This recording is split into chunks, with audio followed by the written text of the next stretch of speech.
ڕووداوی هاتوچۆ ڕوویدا لە کاتژمێر 2:45 دقیقە لەسەر شەقامی گشتی سلێمانی کەرکووک و کەرکووک سلێمانی لە بینی دوو ئۆتۆمبیلدا بۆ تەنکەرێکی بار هەڵگر لەگەڵ قەمەرەیەک لە زۆری جیلی تەنکەرەکە بەداخەوە لە دەستی وەریگردووە لە ئەنجامدا لە هاتوتە سایدی ئەمبەرەوە شەقامی کەرکووک سلێمانی بەداخەوە 6 کەس بوونە قوربانی کە هەر شەشیان سەرنشینی قەمەرەکە بوون و سایەقی تەنکەرەکەیش بریندار بوو ڕەوانەی نەخۆشخانەی چەسوڵکردن و تەرمەکانیش هەر لێرە ڕەوانەی نەخۆشخانەی چەسوڵ کرا ئێمە ویستنی هەواڵەکە یەکسەر ئەفسەری ئیشگری هاتوچۆ و برایانی پۆلیسی بەرگری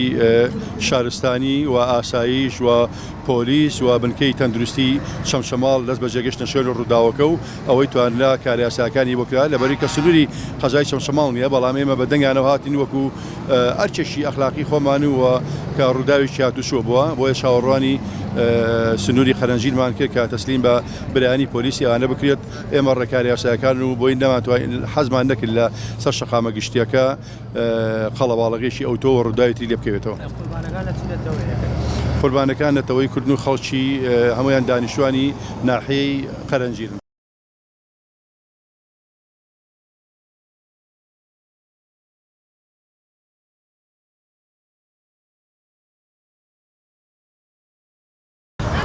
بەداخەوە لە ئەکانی ڕووداوێکی هاتوچۆ لە نێوان ئۆتۆمبیلێکی بارهەڵگر و قەمەرەدا لە بەرزایەکانی بانی مەقان بە نزیک قەرەنجیردا دیارە ئەکامی ڕووداوەکە بەداخەوە 6 کەس گیانیان لەدەستدا کە سەرنشینی قەمەرەکەن بە شۆفێرەکەوەواتە هەر شیشان کە پێکاتبوون لە سێپیا و ئافرەتێک و دوو منداڵ سەرجەمیان گیانیان لەدەستدا و پاش ئەوەی کە تەرمەکانیان هێناوە سەنتەری فراکەوتنی چەمچەماڵ ئێمە ئاگادار کراینەوە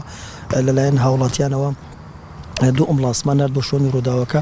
و پاش گرتنەبەری ڕێکاری یاساکان تەرمەکانمان ڕەوانەی پزیشکی دادی سلێمانی کرد و شۆفێری بارهەڵگرەکە کە لە نەتەوە عارەبە و دانیشتووی خواروی عێراق دانیشتووی مووسڵە بە سووکی بریندار بوو و پاشەوەی کە هێنانە سنتەری فراکەوتنی چەمچەماڵ خۆشبەختانە تەندروستی جێگیرە و لە ئێستادا لەژێر چارەسەری پزیشکیدایە بەخۆی پێکدادانی ئۆتۆمبیلەکانەوە کە قەمەرەیەک لەگەڵ بارهەڵگرێکە بەداخەوە دیارە ڕووداوەکە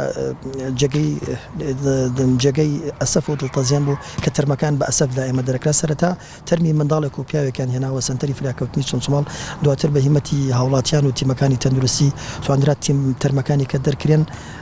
و هێنانە سنتەری فراکەوتنی چەمچەماڵ و لای خۆمان و حالی پزیشکی دادی سلێمانیمان کرد.